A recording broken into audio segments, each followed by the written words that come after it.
Assalamu alaikum warahmatullahi wabarakatuh. Mwasuze mutya mwasibye mutya. Nze Nurdin ntege nsanyusa okubalaba yonna gye musinzira okutulaba n'okutuwuliriza.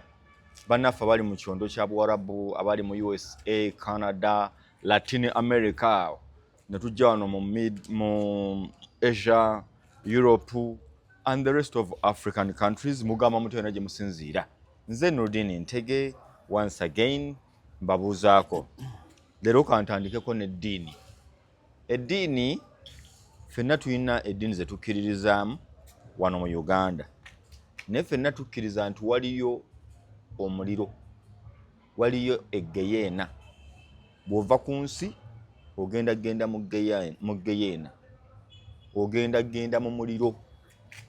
Kisinziira lulimi lw'ogiwa, kisinziira lulimi lw'ogiwa, naye kiggwayo muliro. Ogenda kubonaabona obulamu bw'omu muliro. Omuliro bamanyi n'ogutugamba nti gulina n'emitendera. Ab'ebikolero bwe mujja funa bwe guti, abaabwe biti mugenda funa bwe guti. Naye obutuufu bwa Negeyena obw'omuliro bwe butya, bwatandika ddi? Katonda yabyogerako, waliwo yakiteekawo, amazima gali ki? Philosopher Kasozi Samuel nze mulina. Oli otya Kasozi Samuel? Ndi bulungi. Ogamba otya? Ndi bulungi. Ng'onywe mu ka black and red. Eno yali t-shirt nali ntandisewo political party. Hey, tuteekemu tuffe tuyingire. Tebe nali nawo bona gavumenti yabalungulako ne batwala. Ne sigala muze ka party.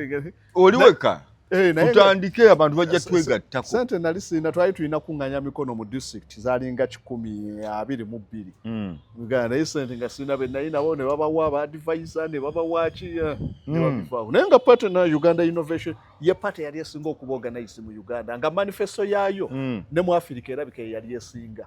Wo comparing manifesto zamu. Erinnya gye liri ebizafu mu electoral commission. Tufuna abantu abali e Bulaya batuyambe. Batuyambe ko tukole ekintu eki. Already bakakasa ndumu oli musajja mugezi wina programs wina ideas and solutions. Twalina ideas. So nasiga t-shirt enkofiira twazirina byonna. Bante yo pate jengendo okusooka okwambalira t-shirt nga siinaamu kutya. Oli otya Kasozi? Ndi bulungi. Ogamba otya? Ndi bulungi. Oyogedde ku Negeyena mbadde ndi wano nga neeraliikirira n'okweraliikirira. Nze omanye ekintu kye ntya ku Negeyena we okusinziira kweno ey'omu kitabo. Gwe olaba Nurdin omuntu adali ku neighborhood n'ayokya kiro y'ennyama. Ba neighbor wenna ne muwulira akawoowo. Ne muwulira evvumbe. Naye omuliro gwe balyokyeramu Sitani akema ow'e Uganda, akema ow'e Congo, akema olowooza evvumbe liriba lifaanana litya? Sitani akema owa wano n'akema ow'omu America, ow'e Bungereza we bali musuulamu we bati. Tulifuna ku n'akema mu Luganda n'akema mu Luzungu. Omumanyi oyo kaakati nga bamusudde mu muliro ogwo. Omanye evvumbe eriribaawo. Naye gyali. Kati musinziddeko byagundi bino. Byawandiikibwa bino ate naye dasijja gaba byawandiikibwa bya Bible. Kuba nabyo biconfusing. Naye nsinzidde ku byawandiikibwa. Ntwala maaso. Negeyena gyeri. Okay, tutandike. Negeyena kye ki? Kati Negeyena abantu tugenda kunnyonnyola ebintu bingiko. Waliwo ekigambo kye bayita hell. Negeyena. Ate ebimu kya Luganda ekimu kya Luganda. Akulimba. Negeyena kyabadde kye Luganda. Kyawa. Negeyena kigambo kya Lugriiki. Gehinon. Negeyena kigambo kya Lugriiki. Kya Lugriiki. Kiyoni Greek. Bible y'abali. Ey'Abagriiki. Naye nga ne Bible y'Abagriiki mpazi mu New Testament mwe bakitranslatinga. Naye ng'ekigambo kyali Gehinon. Mu Lugriiki. Kaakati mwe bajja bano ne bakiyita Gehenna. Gehenna. Ffe mu Luganda ne tukiyita Negeyena. Kye tuyita derived from Greek. Right. Ne from ekigambo ekyo era twakolanga nnyo derivation. Kiri derived. Ekyaliyo baali bakiyita Valley of Sons of Hehinoni. No, Sons of Henoni. Henoni. Isirayiri wotuna kaakati ewali olusozi Sayuni. Wova ku lusozi Sayuni waliwo ekiko. Valley yegendera ddala ku Jaffa Gate ye Yerusaalemi. Awo waliwo valley. Ng'era wola obusozi bwaffe obw'ebukomero okuva ne wabeerawo ekiko ne Kasozi akalala. Mu geography bye tuyita saddles. Kati ebikko. Ekikko ekyo waliyo nga baakiwa abaana ba Henoni. Ekikko ekyo kyali kyawula wakati wa abaana ba Yuda we baafuna n'aba Menasi.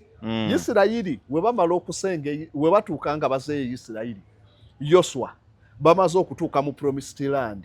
Abayudaaya abo baali tebannafuuka Bayudaaya baali Bayisirayiri. Abaava e Misiri baali Bayisirayiri. Naye nga mu abo mulimu ebika byonna ekya Yuda Benjamini bonna beetabudde ng'ebika 5 mu 6 ebya Buganda katugambe. So be baava e Misiri ne baddayo emyaka 4 ne basala omugga Jordani. Moses n'afiira Sayidi ye n'atatuuka ne bamulengesa. Kaakati awo ne basala ne balyoka bayingira paati eno eya basala nani olwo anabasaza Aloni ne kwaliko Aloni ne Kolebu be baali babakulembedde olwo. Kolebu naye Kolebu waliwo kiri Kolebu kale like that. So kaakati abo nga olwo be bakutte be bakulembera ne babasaza omugga Yoludaani ne balyoka badda ku West Banks za Jordani. Kaakati we wali gundi West Bank. So kaakati ne basala omugolo ne bayingira mu nsi y'e Kanani.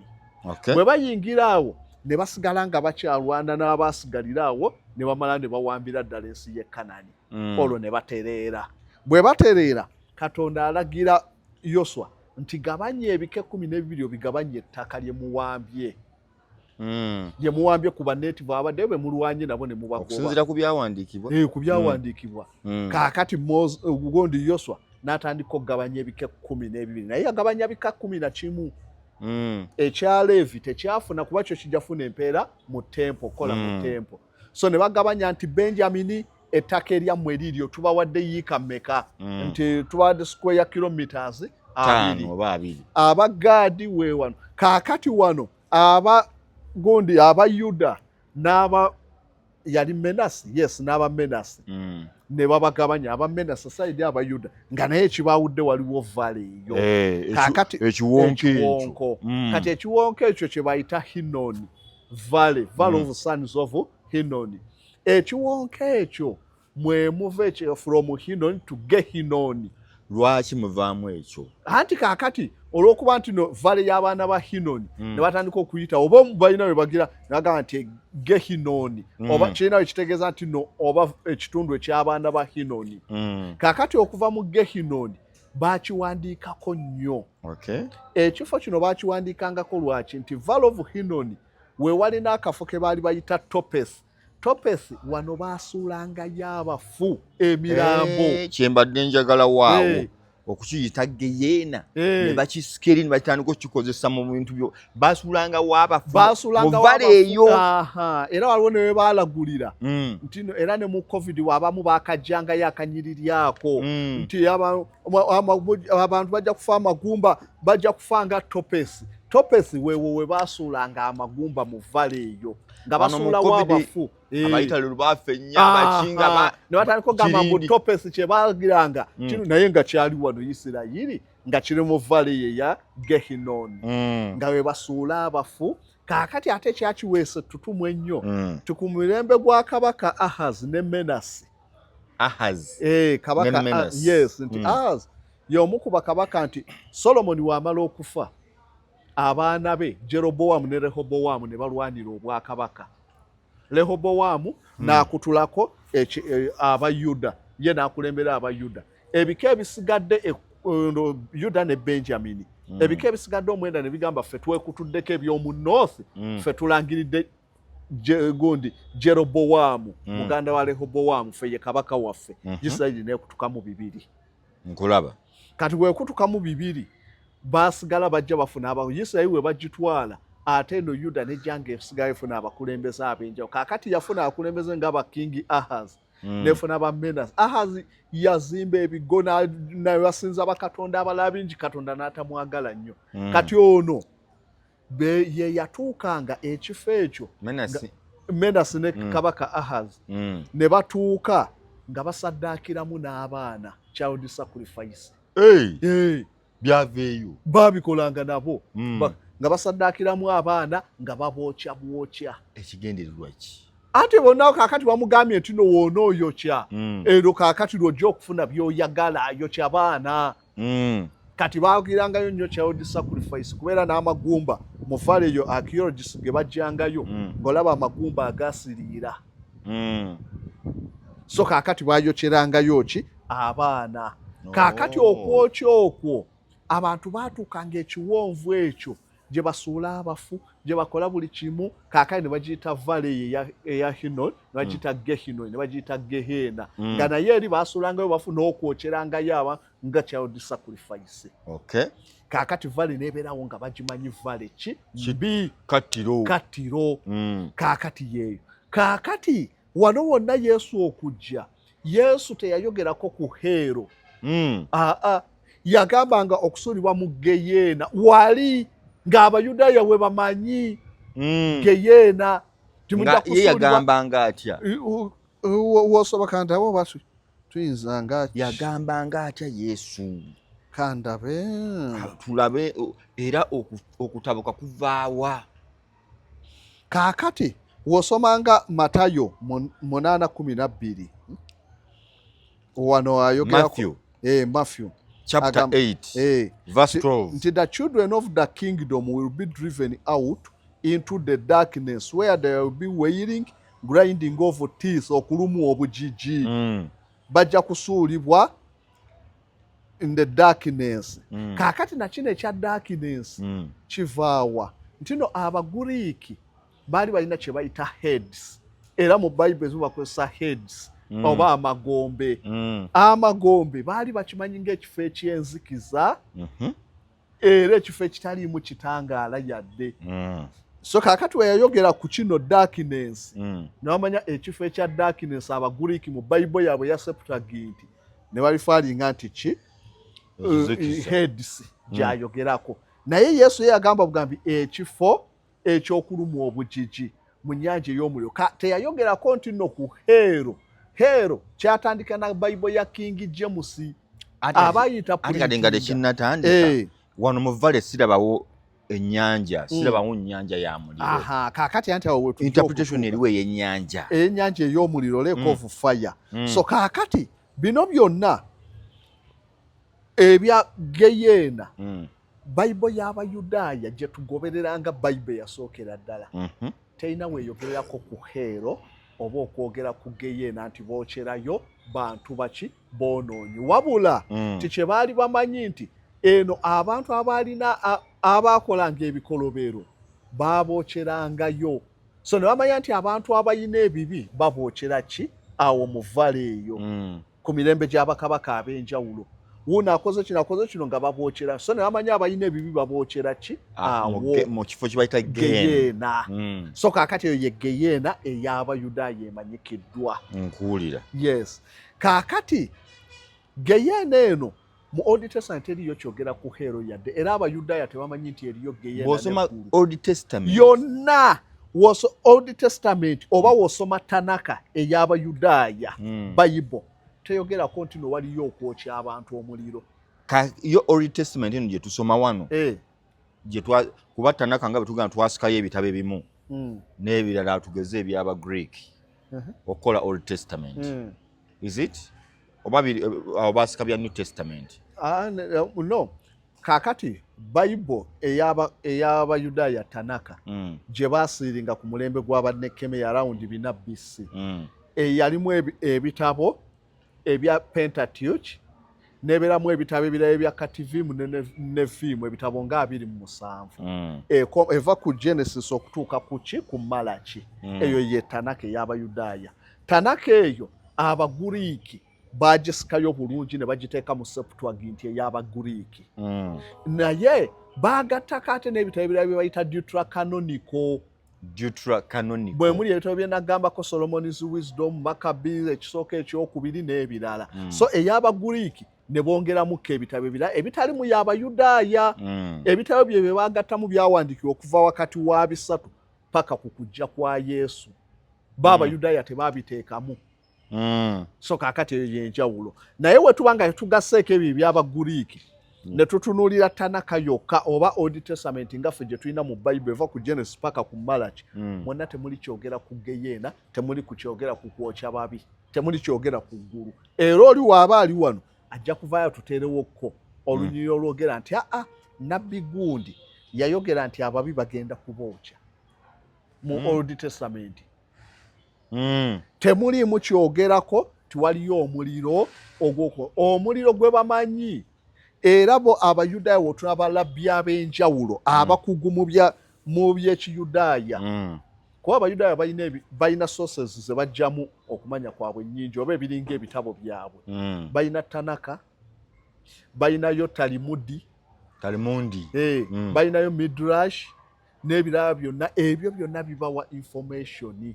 Teri kitabo kyali kyogeddeko nti no bagenda kwokya abantu. Omuliro gwe bamanyi Katonda gwe yali ayokyeza gwe Sodoma ne Gomora.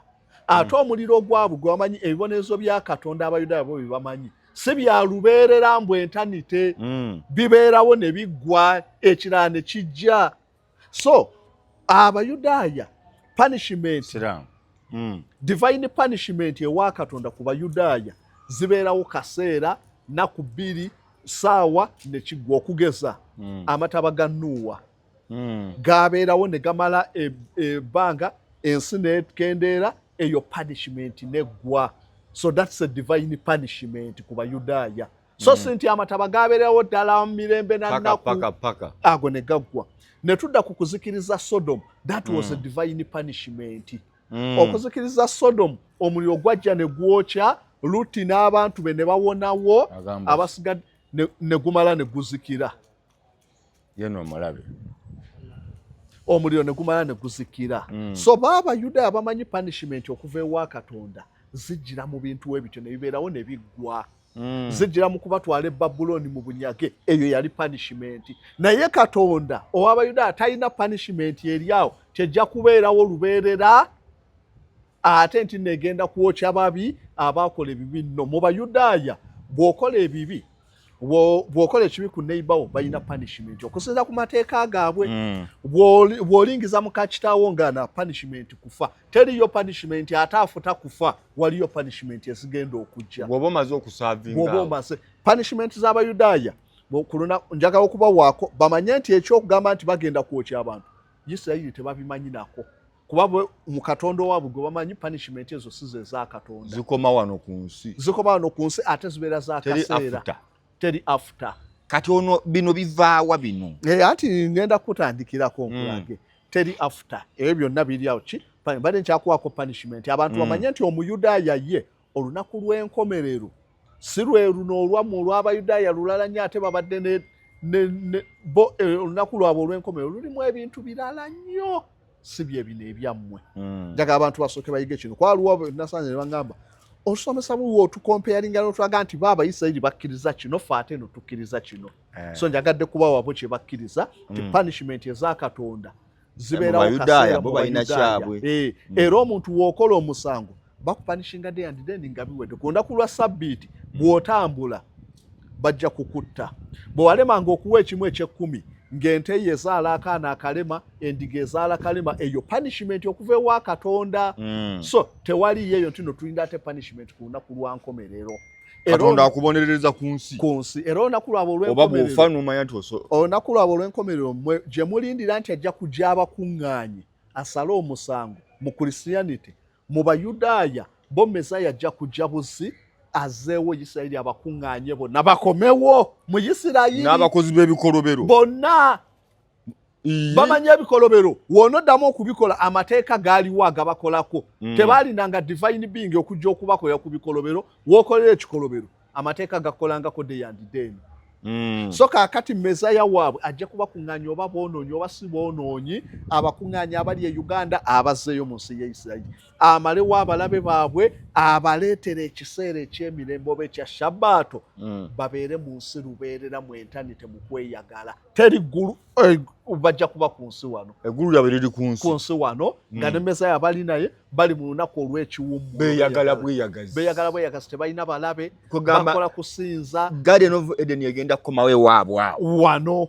ku nsuwa neggulu liri ku nsuwa ensi ekulukuta omubisi buli nga tewakyali byakulwanyisa era wosoma mu gundi kitabo kya Yoweri kigamba balikoona ebitala ne bakola enkumbi so ekitegeeza mmeza y'okujja abantu balina okusaanyawo ebyokulwanyisa meza yangaze tejja kudda kuba kulwana kuyiwa musaayi teri mu Yudaya agenda kubona bajja kukukusa emmundu bagiyingize olwokuba baagala okutuuka mu nte wuzigani bajja zikukusa so kaakati n'ekyeggulu eggulu beeryabwe teririyo nti genda mu ggulu eggulu liri wano agenda kudda ku nsuwa n'atereeza ensi eno kaakati okudda ku kino nti ekintu ekyageyeena okubeera nti no bajja ne bakirireetinga okubeera nti no kifo kyakubonaabona tekirina wano kirina gye kiri eyo geyeena tetumanyi tugenda ffa tugende era waliyo ekkuba eringira mu ggulu tono mwe muyiika eno abakozi b'ebibiri muli kati ate wali ggwe mugenda oyiika eyo narration ya busiraamu sayidi zombi zigitwala Christianity naye obusiraamu bugiina naye nga bonna bano bagijja obusiraamu Christianity bonna bagijja wa narration ekigambo heeru okubeera nti no waliyo muliro nakubonaabona kyatandikira mu mwaka okutandika okiwandiika ku mwaka gwa 3 AD naye nga bw'ogamba 3 AD oba otegeeza after death Anno Domino Anno Domino days of our Lord bwe batandika okiwandiikako naye nga idea nga Yesu yafa olwo bwe batandika okukyogerako nti Geyeena ajja kubona 3 AD tugende naye nga idea ey'okuba nti no waliyo ekifo gye babonyaabonyeza aboonoonyi evaawa eva mu Iraani nabbi gwe bayita Zoroaster eyavaako enzikiriza eya Zoroastrianism mu Iraani gye bakkirizaamu official religion ya Zoroastrianism ye yayogera bino nabbi Zoroaster yaliyo yo byaddala era Iraani yensinza yaabwe esinga Zoroastrianism era ono ye yasinga okudibaga Christianity baagata ebya Zoroastrianism ne babinyiga mu Christianity nabbi yajja nga bamuyita Zoroaster mu around 5 ku 4 BC ng'ali mu Persian nga Yesu tannajja Zoroastrian ye yavaako bino Zoroastrianism bayina gundi era bayina nabo Bible yaabwe bayina oba ebitabo byabwe be bannyonnyola bino mu Zoroastrianism bagamba ki mu Zoroastrianism so mu Zoroastrianism nabbi ono yaleeta nti nno bino ebintu nja kujja ate mbasomeseko ne ku gundi Abamisiri ate be bamu ku bakisookamu ennyo be baleeta nti no waliwo emyoyo egijajinga aboonoonyi n'abatali boonoonyi Abamisiri ng'era bakolaga bapima omutima gw'omuntu okupima atuukiridde era minzaani eyo balina minzaani gye bakuteekako Abamisiri eno bateekayo omutima gw'omuntu eno ne bateekayo ekyoya ky'ekinyonyi omutima we gubalansinga n'ekyoya ky'ekinyonyi gw'oli perfect omutima we gubinula ekyoya ky'ekinyonyi gw'oli mwonoonyi omutima bizitoye era gw'omubiri gwe bagusuulira ekisolo kyekino kyebagamba nti ebibi byama bigenda kuteekebwa ku minzaani eyo idea y'Emisiri mu bisi emyaka kumpi nga 3,000 so bano bonna ne bajja bagatta bajja Misiri nja kusomesa ku Misiri minzaani eyo nayo nkambo gyeriye bwetyo ekanga so kakati baabiteekangawo okuteekesa morality mu bantu nti weeyise bulungi woonoofa omutima bagenda kugupima n'ekyoya kati gwetereezaawo omutima gwo n'ekyoya weeguzitowa ne gusinga ekyoya gwe omubiri gwe gusuulibwa eri ogusolo gujja kuba gugulinze kaakati ne Zoroastrian yagamba nti abantu we bakola we tubeera ku nsi waliwo bridge yagiyita Chauvinat bridge eno yeegatta okuva ku balamu ng'ofudde okusala okudda mu bafu nti naye omwonoonyi bridge eno woonogituukako efunda nebeera ng'akawuzi bw'efunda neeba akawuzi omwonoonyi yagamba nti no waliyo demoni eno bagiyita Vizaresh demoni eno yeesikambula omwonoonyi n'ogwayo eri mu muliro kaakati ekyennyanja ey'omuliro Abayudaaya baakikopawa nga babatutte mu bunyage Babuloni Paje Bumedi ne Buperusi nejja nebawamba bagenda okudda eno e Isirayiri nga bakopye ebyeno mu Irani. Yes. So kakati bakopye ebyeno ne bajja ne babitwala Abayudaaya olw'okuba enzikiza yali solid nga tomala galetamu bintu ne babigoba ffe ne tubigaana ebyennyanja ey'omuliro ey'okuba nti no waliwo bridge naye ng'abaasooka nga bakadde Misiri baali bagiina enzikiza kuba baamala emyaka nga bali Babuloni ne babeera ne mu Persian Empire ne batandika okuyiga ebyayo nkufuna era bingi nnyo bye baamikisinga eno ebyali biri mu nsinza y'Abababuloni n'Abapersian. So kaakati we bajja kino nti waliyo ennyanja ey'omuliro ababi gye bagwa abatuukirivu bo we wajjanga ku bridge eno Kivina yabeeranga nnene bulungi ng'ogiyitako bulungi n'ogenda n'osomoka mu nsi ey'okwesimba n'ogenda mu nsi ensuubize. Kaakati wano we wava Paradise ne Hero n'agamba nti n'ennyanja ey'omuliro. Kaakati kisuubirwa abantu bampabulamu nti awo ogamba obeera kisuubirwa ti ne Yesu okujja okwogera ku nnyanja ey'omuliro yali asikayo bino ebya Zoroastrian bwe kigambibwa sinze nkigamba abantu banyiigira. Waliyo omunaddiini eyangizaawo n'ambakira gwe bakuwanya okudduka oyise ne wooyina okusula oyagadde tutumu oyagadde tutumu kubanga nagamba muno Sitani talina bikolobero. Namuzeemu ne mubuuza ekyo kyogera bwotyo Sitani talina bikolobero wayogera kinene nnyo ekyo kyo bajja kuddamu kankyogere politire bagamba lulina kyogera era nakula neŋŋamba Kasozi yabadde ki ate Sitani yakema abantu ate gwe ogamba talina bikolobero. Sitani okisikawa ogamba nti Sitani talina bikolobero. Nze kubanga nina obukakafu nga ndaba nga Katonda ali waggulu ateesa okukema abantu. Katonda atya Katonda w'osoma gundi yakema ndoza kitabo kimwe yakema Mikaaya no yali kabaka Ahabu King Ahab nga Ahabu ayonoonye Katonda ayagala okumugyawo n'agamba ani ayinza okunkemera Ahabu Katonda byaddala nga biwandiiki. Yes Katonda yennyini then n'alyokaanga nti no bali mu ggulu balukalukwe kukema Ahabu ali malayika ze ne baali nabeeyo baali naye ndowooza bakerubi baserafi n'abalanga Bayibuli ebitu baagala kukema Ahabu. Sitaani tabirinamu era ne bakema Ahabu olwo bamukema batya bamukema baddira ne bayingira mu miti bannabbi. Ahabu yayita bannabbi bamulagule ng'agenda ku lutalo. Bannabbi we bajja baali bangi nnyo nga kuliko abambadde amayembe g'ente abalinga ekitalo obutala abalaguzi ne bajja kabaka n'agamba mundagula olutalo lw'ŋŋendako ŋŋenda luwangula kumbe Katonda ye yakemye edda amutwaliriza agende mu lutalo bamuttireyo. Sitaani Katonda bino biri mu Katonda direct. Yes akemye Ahabu bamusendesende agende mu lutalo bamuttireyo obwakabaka we bateekeko kabaka omulala.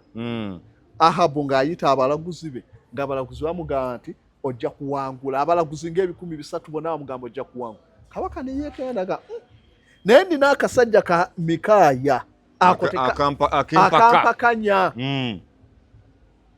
wano nga President Museveni ani amuwakanye nnyo Namboze Ssemujjuŋŋanda nga kaŋŋanda ako nti mwenna bayise bannadduli bayise basempijja bonna bagamba bonna babayise bali wali bawagowangula ffe tulube nedda muyite ku ŋŋanda mbuulire n'awangula Kenya bw'opimamu ŋŋanda olujja Mikaaya olwajja yamugamba ayi kabaka nkulaba ng'ogenda kuwangula olutalo ng'era oli successful nga ŋŋanda yagamba kabaka n'agamba Mikaaya tondagulangako bulungi mbuulire ekituufu Mikaaya ngaye kabaka oyagala kumanya kituufu kale kyekino n'amugamba ndabe gye lya Isirayiri nga lisaasaanye ndaba kabaka Isirayiri ng'ekubwa kabaka ng'ovumirwa kabaka naga Mikaaya w'olagudde bakuteeke mu kkomera bwenkomawo okuva mu ddwaniro gw'osooka okufa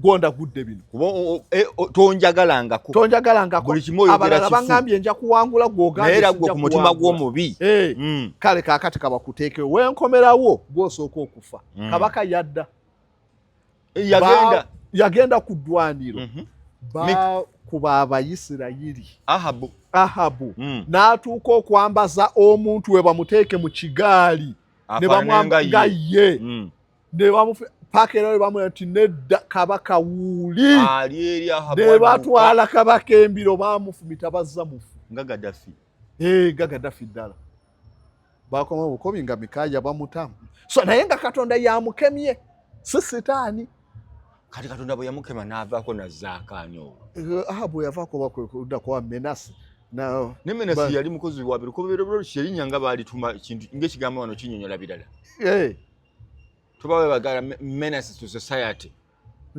kuga omuntu ali awo omukozi w'ebikolobero ow'effujjo ne tutandika okusomako ku bakabaka ba Isirayiri abaddako awo oyinza okunyenya omuntu kuba baakola ebive bingi nnyo ebitagambika olwa kuba abasinga tebaboogerako nnyo wano mu Bayibuli naye nga baakola ebive ebitagambika ebikambwe bakabaka nja kujja tubasomeko kolumu so kaakati mbadde nkulaga nti awo wenayogera ekyo ne mbagamba Katonda yasinze okukola ebifu okusinga Sitaani bagambye nti Katonda Ahabu yasobya nnyo Sitaani yamusookamu anti kaakati ani yakema okufa kale kaakati we tuva ku ekyo tutandike okudda ku bize bibeerangawo Dasani ne Koola abawakanya Moses Sitaani ye yabatta Dasani nani ne Koola bawakanya Moses anti baatuka ne bagamba naye Moses Katonda anayitanga mu gwe wekka ffe tatuyitamuko naffe ayogereko naffe bw'aba atwagala lwaki ayitanga mu Moses Katonda yabikula ettaka ne bagwayo ne bafa si Sitaani lwakwebuuza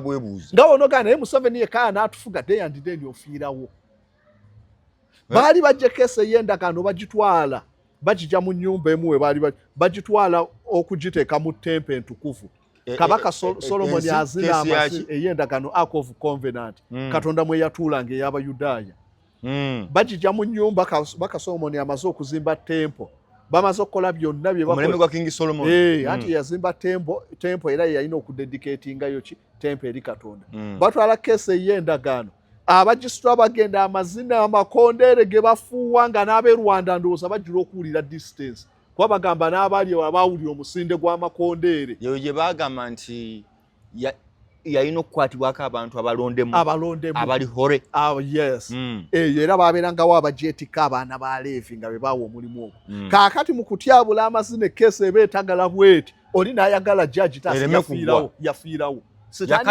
yakalirawo olw'amaanyi ga Katonda Sitaani ye yamutta so ebituufu lwakuba abantu bajja kugamba nti no twaga naye nze nja kubyogera kwamu ebiri mu byawandiikibwa sikonjera mu ebiri mu byawandiikibwa kaakati oli we yaŋŋambira buno nze empiseewo namugamba sebo singa ozze n'owakanya bye nayogedde nemugamba oba kyekyo social media eri free tukuwa eribato ojje ewa Nuruddin oddemu obirikoding owakanye bye nayogedde nedda jje mbawemu embisho atuule wano omanyi akasungu ke balina banyiiga nnyo ajeewulira nze sirina busu ajje wano agambe Kasozi byenjogedde eyatta Dasani ne Koola teyali Katonda eyatta Koerode yali Sitaani eyatta Ahabu n'ebirala byonna eyamukema yali ani ampe incident nga Sitaani ali wali ateesa tinno kaakati kanzite gundi akimpeeko mu Bayibuli n'okirina Sitaani nga ateesa okutta gundi Abel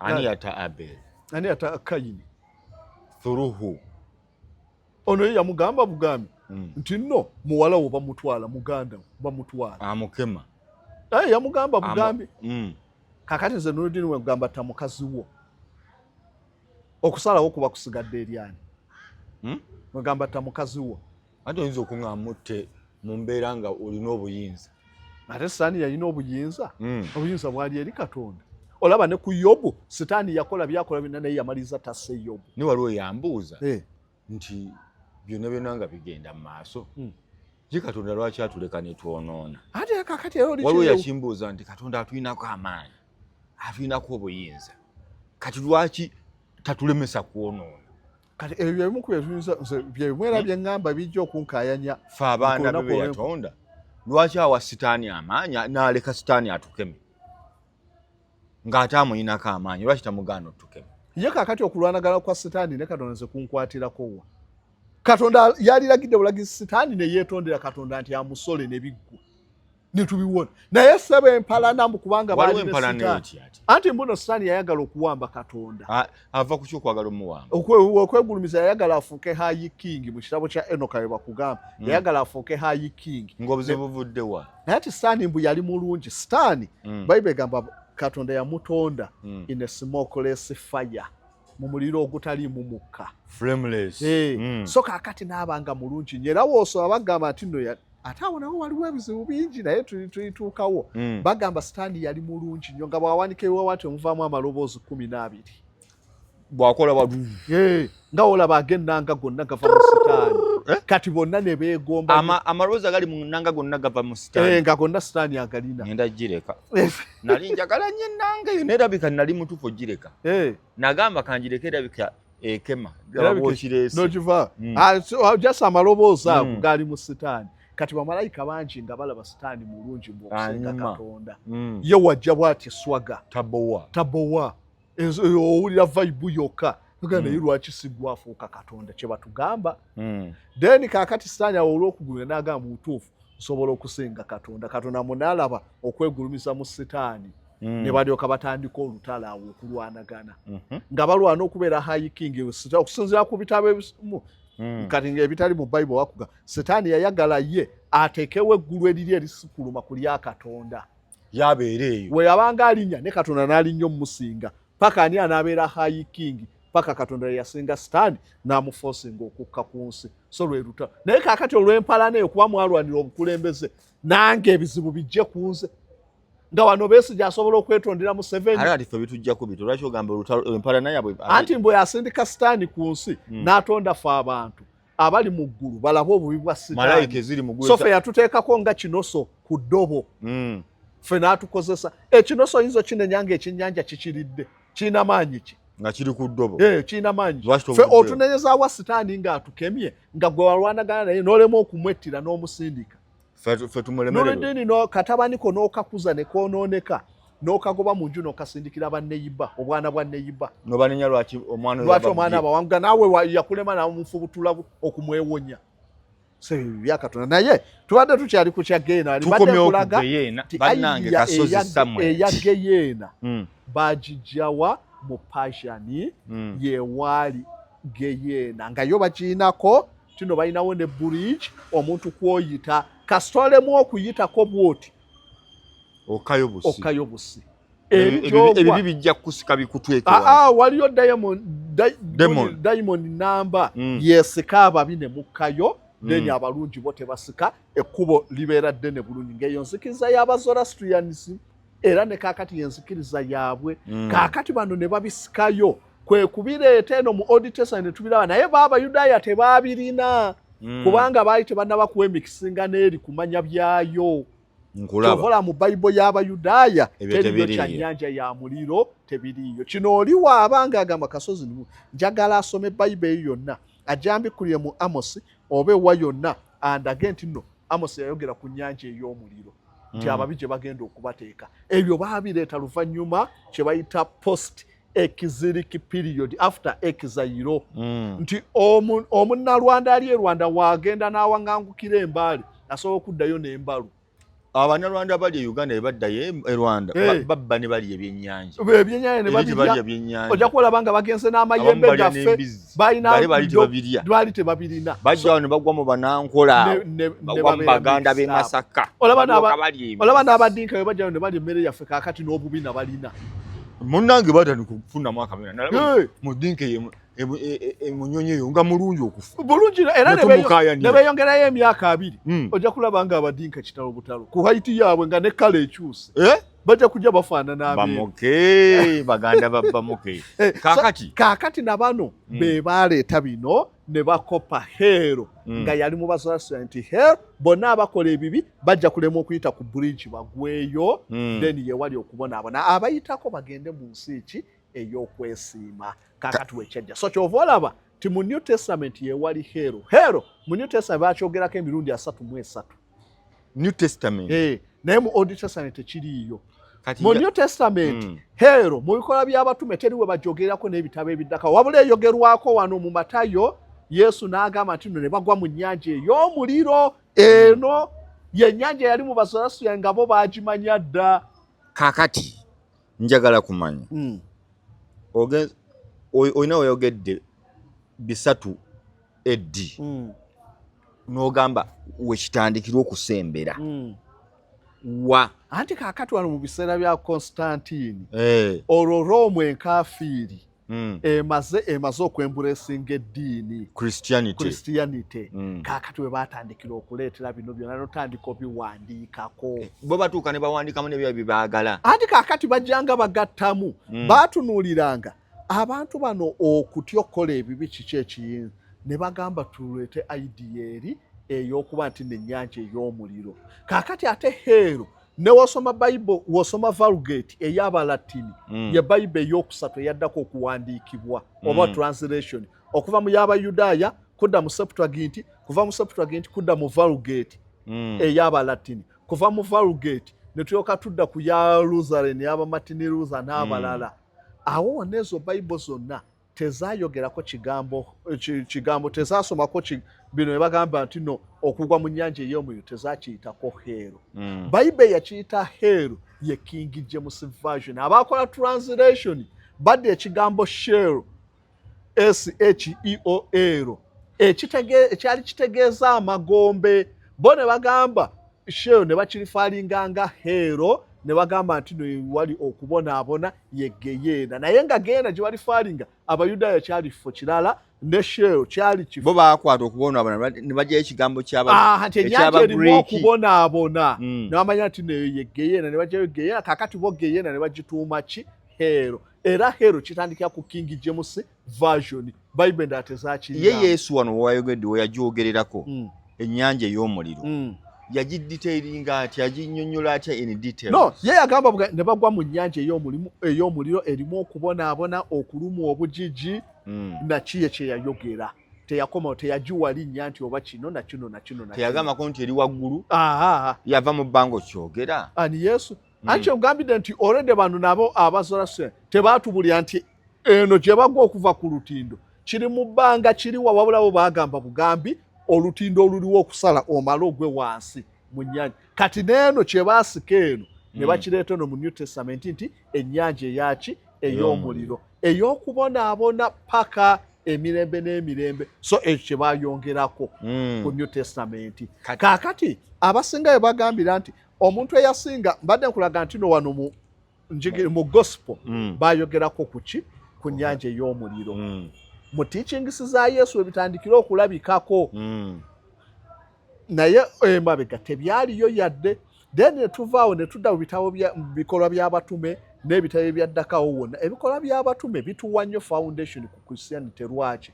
nti Bible nayo ne woba osoma Befeso gamba tuzimba ku musingi batume ne bannabbi Yesu ly'ejjinja ery'oku nsonda tutunuulira Yesu kye yakola mu Christianity ne tukkiriza kituufu abatume baakikola nti kituufu bannabbi baakyogerako nti kituufu ng'ekyo tukikkiriza so w'otunuulira abatume teri mutume yayogerako ku nnyanja ya muliro mu bikolwa by'abatume so nga kaakati osanga apuriikinga ku luguudo ebigambo bye basinga okupuriikinga ku luguudo ennyanja ey'omuliro mwewala ennyanja eyo naye Pawulo ye eyabuulira enjiri okukamala nga teyayogera ku nnyanja ya muliro mu Saint Paul temuli gundi mu bikolwa by'abatume temulimu nnyanja ya muliro yadde teyabyogerako naye nga wetulabira ba Peetero wetulabira ba Barnabasi wetulabira abandi bonna nga babuulira tebaayogerako ku nnyanja ya muliro oba Geyeena so kaakati ne twebuuza bo mu biseera ebyo Geyeena yali eriwa naye olw'okuba baali bakyali mu njigiriza eri ey'abaki ey'Abayudaaya ng'ebyo tosaana kubyogera tebabiriko era baaposo tebaayogerako ku nnyanja ya muliro ennyanja ey'omuliro tudde okugiraba mu kubikkulirwa mu Revelation to John yayogera tinaalaba nga basuubirwa mu nnyanja ey'omuliro n'ogusota n'ogusitani kati yaginnyonnyola efaananiti eriwa anti kaakati yagamba nti no olunaku olwenko ebitabo ne bibikkulwa ekyabalamu naye ng'ebyo ebitabo ebibikkulwa Abamisiri baali babiina dda ebitabo ebyokufa baali babiina dda mu 3 BC nga Yesu tajjanga emyaka 3 so kaakati wano walabira nti n'ebitabo ne bibikkulwa ne basala omusango abo abaasingirwa omusango ne basulirwa mu muliro n'ogusoto ogwabakemanga oba ye dragoni omusoto ogwedde omulyoolyomi oba ye serpent naye nga nawo waliwo ebirumiraawo atuli byogerako awo bingi so kaakali ne bakulaga nti ababi ne basulibwa mu nnyanja ey'omuliro erimu okubonaabona emirembe n'emirembe so okuva mu Matayo eno tudde okulaba ennyanja ey'omuliro okugyogerako Revelation bagenda okuwandika Revelation John y'omu ku baaposo ba Yesu ku badisciple ba Yesu eyawangaala era eyafa natural death abasinga bonna baba batanga busi bafa enfenzibwa ennyo John yawangaala era yagenda okuwandika Revelation kiswe yali myaka 92 nga n'obwongo tebukyakola nnyo myaka 92 nga ate yali musibe ng'Abaroomu bamuwaŋŋangusiza ku bizinga by'e Patumo bizinga biri kati baziyita nga Rhodes and Dodecanese Island mu Greece Aegean gye baali bamuwaŋŋangusiza eyo nga yabakola kyati anti olw'okubuulira bino ebya Yesu Abaroomu ng'onyumya munno Yesu Roma katolisi bufa katolisi kyoga Roma yaliko embeera nga tekkiriza mu Yesu ate bani Diocletian ba emperor abayigganya Christianity baali baki baali ba Roma mwe babagamba baali baki basi besiba ku bukatu Roman Empire Abaroma wano gye tugenda Vatican okomerera Yesu bali buleme gwa Emperor Tiberius owa Roman Empire okutta bonna bagundi abo ba apostle Roman Empire yabayigganya okusanyawo Yerusalemi Emperor Nero ne ba Vespasian bonna ba Rome Isirayiri okubagobawo Hadrian Roman Empire yabakolako emikolo gyonna egisinga okubata ezo zo colosseum ze bazimbanga ne babatwala ne babalwanya n'empologoma n'ebirala byonna Baroma so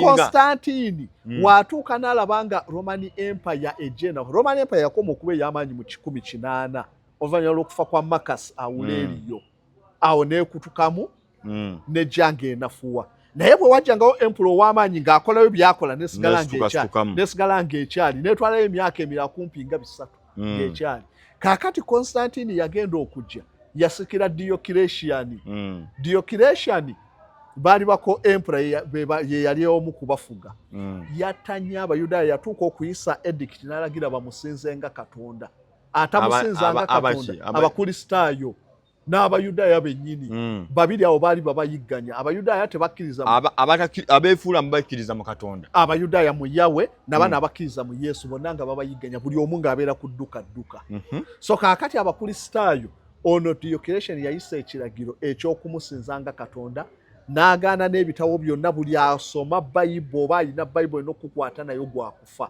ne babayigganya nnyo era ono kye baayitanga gundi Dark Ages we baayigganyiza nnyo abasomi nga babakwata abamu ne babasiika mu butto n'omu ku baaposo ba Yesu bamusiika mu butto bakumawo kikalayo ekinene kiringa ettogero balina obutto obutagambika ne balyoka bakuteekamu n'otokotanga paani otandika okutulika ng'emberenge so babatanga abantu ne babasala kati nga Petero ye bamukomerera bamusuubiza naye waliwo ate abalala basala emisumeeni nga bamuwanisa omutwe guli wansi amagulu gali waggulu ne basalamu wakati ne balyoka basala oli n'asika n'asika paka lwe ne babakutulamu abalala abakazi babasalangako amabeere n'abaki babayigganya nnyo Abaroma nga buli eyeeyitamu abuulira Christianity kaakati Constantine wajja n'alabanga empire ezunga essaawa yonna waliyo n'abaagala okwekutulako baliko n'abuuza ekizibu kyaki nti Abakristaayo babayigganyiza nnyo abantu basimpasayizinga nabo n'agamba kaakati kye yakola n'agamba ye n'agamba mbu nno yaloota naye nga mu mazima amatuufu yali ayagala bakosa nga Museveni we yakozesa Abannalwanda Museveni agenda okujja ng'obote olwedde Abannalwanda yali yabagobako dda bali mu camps yali ayagala kubaddamu ng'akuto kati Abannalwanda bonna nga bali unsafe Museveni watandikawo obuyeekera baali balina kugenda na Museveni n'abakuŋŋaanya kuba olwedde nabo gavumenti y'obote ebali bubi kaakali ne Constantine yakozesa eyadvantage waliwo abatawaanyizibwa Abakristaayo kankozesa Abakristaayo mu ntalo zange male Roman Empire kesika Abakristaayo abo baleme kufuuka kizibu mu kifo ky'okulwanagana nabo basimireetinge batufaanane Kashovola olwawangula kwe kuyita kanso y'Enisiya naga nti kaakati tugatte obukristaayo tubugase tutya ne obupegani obw'Abaloomu. Naga kaakati okay tutuuke ku consensus njagala mufune doctrine emu ku Kristo. Yesu mwana wa Katonda, Yesu yafa yazuukira empaka ne zibeerawo ebyo byonna ebitabo ne bajjanga bajjamu bingi ebibakanya abeeri bagamba nti no Yesu teyazuukira. Bano bagamba yazuukira. Yesu teyali mwana wa Katonda. Bano bagamba mwana wa Katonda. Ne wabeerawo enkayana ezitagambika. Bangamba kyasukka mu mwaka mulamba bali ku kintu kimu. Nga nkugambye ono yabalabirira yabasuza yabaliisa paka lwe yatuuka naga njagala muve wano nga mufunye consensus. Zaatwalanga ebbanga. Era abamu baafanga ba bishop ne bafiira mu kanso nga tezinnaggwa. So kaakati awo ne balyoka bagatta kwe kuleeta mu bino kusaba ku Sande. Kati birwa bye baagattanga bino byali by'Abakristo bino byaba Roma nga tebyali. Kaakati ebitonotono lwakuba nti nawo wonna weetako tubujabula bujabuzi oli ayinza okujabule muko naye nga ebimu ku bye baagatta kaakati ng'olunaku lwa Sande okusaba. Lwali lwawaki balinga balina kusaba ku lwa mukaaga abaki Abayudaaya oba emanyikiddwa nga Sabbaato. So otuna ku mbala zaabwe lwabeeranga lunaku olw'omusanvu era Abayudaaya bakoma ku lunaku lwa musanvu. Sande eno tebagimanyi. So kaakati b'Abaroomu ng'ate olunaku olwasaanidde olw'okusinzaako Katonda njuba lukulu nnyo mu kyovala nti no baabeerangawo n'eggundi kye bayitanga winter solstice ne basinza Katonda njuba ng'enjuba erabiseeko mu winter akatono era we waabeeranga ebiseera bya Christmas 26 kwe baalinga bajagulizaako 26. Kaakati ebyo byonna Christmas ne bajjanga babireeta nti tuteekewo wano. Christmas si yabo Katoliki everi Baroomu be baakolerangako ebikujjuko mu Europe awo bangi baakolerangako ebikujjuko bingi ku Christmas mu nnaku ezo eza December. Baakolerangako ebikujjuko olw'okuba nti nowaabeerangawo winter enjuba neerabikako ko oluvannyuma lw'ebbanga. Winter eyinza okuba nga tebalaba ku njuba bali obutiti bali mu bamala emyezi ng'esatu nga tebalaba ku kasana ku njuba. Kaakati lwe yalabikangako awo winter solstice kulabikawo mu 25 26 wonna nga bakola ebikujjuko ne bagabula ne balya olw'okuba nti no Katonda njuba awangudde ekizikiza. So kaakati Christmas awo bagituna Sunday. Kakati Sunday lwalinga lunaku lwa Katonda. Nja kujja mbasomeseeko ku nnaku zino lwaki zajja ne ziweebwa amannya gano. Wednesday it was Warden's Day. Yali Katonda Warden ow'aba Germany. Kati ennaku ezo zonna zaali bazituumanga mu bakatonda abasinga. Nkufuna. So kaakati Sunday lwali lwa Katonda njuba ow'Abaroomu lwe basinza. Kaakati ne basikeeri ne bagatta eno kibanne namu okujja eno ku Saturday ne bagatta eno ku Sunday ebyo ne bidda wali. So kaakati basikayo eri mu Christianity entuufu ne bajja bagatta eno n'ey'Abapegani ne bagatta wano. So bajjanga bagatta ebintu ebyo okubatiza nti bali kwakunyika bonna ne badisciple bonna bannyikanga bunnyise ne bamala ne basikayo akatuleeta okwakasaalaba olwo bali organizinze omusaalaba kubanga maama wa Emperor Constantine Helena bwe yagenda Isirayiri mu 322 bw'ajja ne True Cross yazuula omusaalaba omutuufu. Kaakati ne bajja omusaalaba olwo gufuula simbo. Kati omusaalaba ani agufuula simbo? Ate era ku kanso y'Enisiya be baatandika omusaalaba True Cross. Maama wa Emperor ayogedde ng'ate so omusaalaba ne gufuuka olwo nagwo simba ey'amaanyi. Tegwaliwo before. Tebyaliwo baaposo tebaabimanya nako.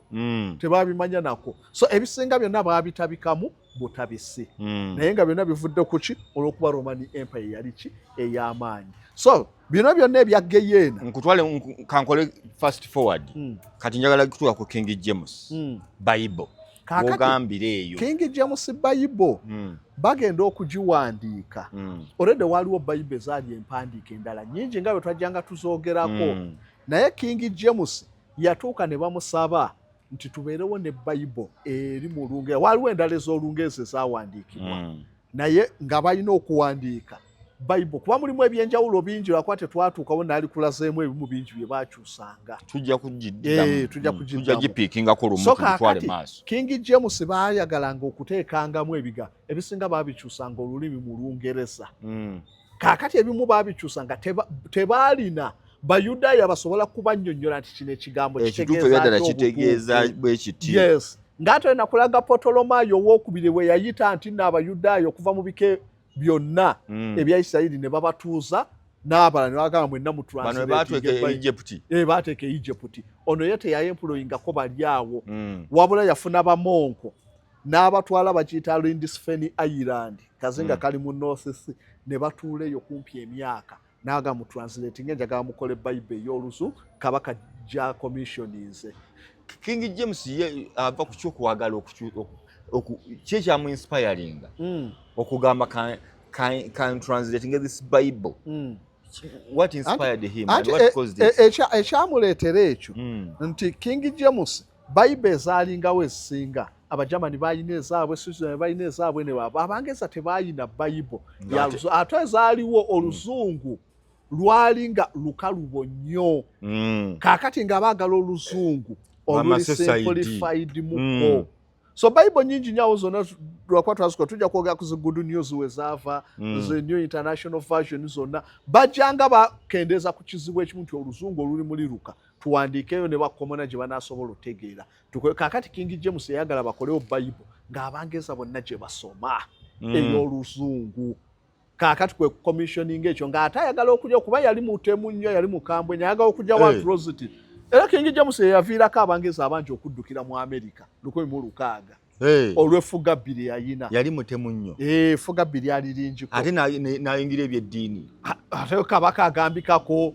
kabaka yakulira eddiini ya Angalikani ngamba ku butemu bwe yaliko ate nga n'eddiini agiriko kugambye kabaka yenna ow'Ebungereza yabeera akulira enzikiriza Church of England oba mutemu oba muki yagikulira nkulaba so kaakati nga yagikulira commission za Bible kyayagala Abangereza basome bonna watyo n'abalagira ne bagenda ne batuula ne batandika okuwandiika kwe kuwandiika King James version so kaakati mu kugiwandiika tebaafuna consultation ku Bayudaaya ku bigambo ebimu kaakati wewe baalaba ebigambo Gegeyena bikibo ne bagamba nti eno yeki ye hero so mu Bible ziri endala tojja kusanga nga bawandiiseemu hero mulimu ki anti abamu bakozesa Gegeyena naye ono ye badira nti Gegeyena kitegeeza nti ye hero ne bakitranslate ng'ekifo ennyanja ey'omuliro gye bagenda okusuula naye nga Gegeyena si bwe kyali Gegeyena kyali kifo ye Yesu yayogera ku nnyanja ey'omuliro bo ne bamanyi ennyanja ey'omuliro kaakati ye nti Gegeyena nga Yesu abawa ekyokulabirako ng'ekifo kiri gye baayokiranga abantu bwe baasuulanga ewaali ew'okubonaabona kaakati wano ne bakitwala nti ye hero kati ffe ne tugenda ne hero naye nga hero ennyanja ey'omuliro yali y'Abazoroastrianism gye baakisika gyeva tekiri mu njigiriza y'Abayudaaya yadde era abantu abasinga ne bahistoriani abasinga batuuka ne beebuuza ti naye ddala Katonda oyo omulungi ayagala abantu be kiki ekyalibadde n'omala obudde oli mu kuteekateeka nnyanja yakwokya abantu ddala gw'obeera Katonda ky'omulungi era abamu bamugeraageranyanga na Hitira saagala mugambe nze ngeraageranyiza Katonda bamugeraageranyanga na Hitira bo bagamba nti ku bantu be twalaba ne Hitira teyatuuka waawo kupulaningira abantu nnyanja ya muliro yattangako abamu naye Katonda bagamba God is all loving n'olulimi ng'oyagala mukazi wo nnyo n'amala n'akusobyamu kale n'akusooza ekyo kimukusindisa mu kikoomi ky'omuliro obeera ddala walibagendagenda mu kikoomi balala ani akulimba Bible etugamba n'okulaba obulabi oli ngatta naawe n'owagira kikutwaza mu Gegeyena obeera ng'omutemu ebibi newe kaba akabi akatono kajja kukutwaza mu Gegeyena kaakati Danuddin olyawo okulimba obulimbi kujja kukutwaza mu Gegeyena waliwo ekibi ekitatwaza mu Gegeyena kugaana kuwa muntu ku mmere eyiyo kijja kukutwaza mu Gegeyena njala emuluma n'ogaana naye nange ennuma nze kandi emmalewo ekitegeeza nti kuba wano waliwo Yesu wagamba nali enjala temwanda nali omuyonta temwampa mazzi n'ebyo so bijja kukusindisa mu nnyanja ey'omuliro walemu okukkiriza Yesu nnyanja yamu okukkiriza obukkiriza kinsindisa mu muliro okukkiriza nti Katonda ye mutuufu nti Yesu si Katonda wabula Yesu si Katonda wabula Yesu kuba Yesu ye combination mu Christianity egatta mbu Trinity obusatu obwa Katonda okukkiriza Yesu omu kubikola obwa Katonda kikusindisa mu Gegeyena kati ng'ebyo bigamba Abayudaaya mbu oba tokkiriza Yesu mbu waliyo Geyeena. Omuyudaaya embiro zaakutwala, Geyeena tagimanyi-nako, Yesu tamumanyi-nako. Mbu simukkiriza ng'ende mu Geyeena, Isirayiri obeerayo. Embiro ze bakutwala. Kati Isirayiri tebakkiriza Yesu wadde. Ate bamumanyi-nako. Yesu bamutwala nga buraaza waabwe eyazaalibwa, ekirala bo bamumanyi nga false Messiah claimant. Eyeeyita Messiah omulimba. Eyeeyita kyatali. Yes. Abayisirayiri era Yesu bamugatta n'abalala nga basa. Ate nga tugamba Katonda wa Isirayiri nabyo ne tubitwekaawo. Ne tugatta ku Yesu waffe. Katonda wa Isirayiri ye Yahwe. Si Yesu. Ate ffe nga tekati. Kati abawano bibayirayira Katonda wa Isirayiri. Simanyi gye babijja. Kasozi kansooke nkuleke. Kankusiibulire wano y'ensonga ebintu ebigenzemu Katonda. Omugeza ku biralalala kansooke nkwesonyiwe musajja gwe. Ennamba eri mmeka eya Kasozi? Abalina bye babuuza bakwebuulize. Waliwo abangambye nti ennamba newojulwa kakati fe Abakrisitaayo tunaatandika tutya ti Kasozi tumuwe. Naye nze bane amazima go tugoogere ebintu byawandiikibwa. Naye n'abakuwaana bakuweeyo ku mafuta. Nze nneme kubyogera. Musajja mumuweeyo ku kantu tukole research takoleka.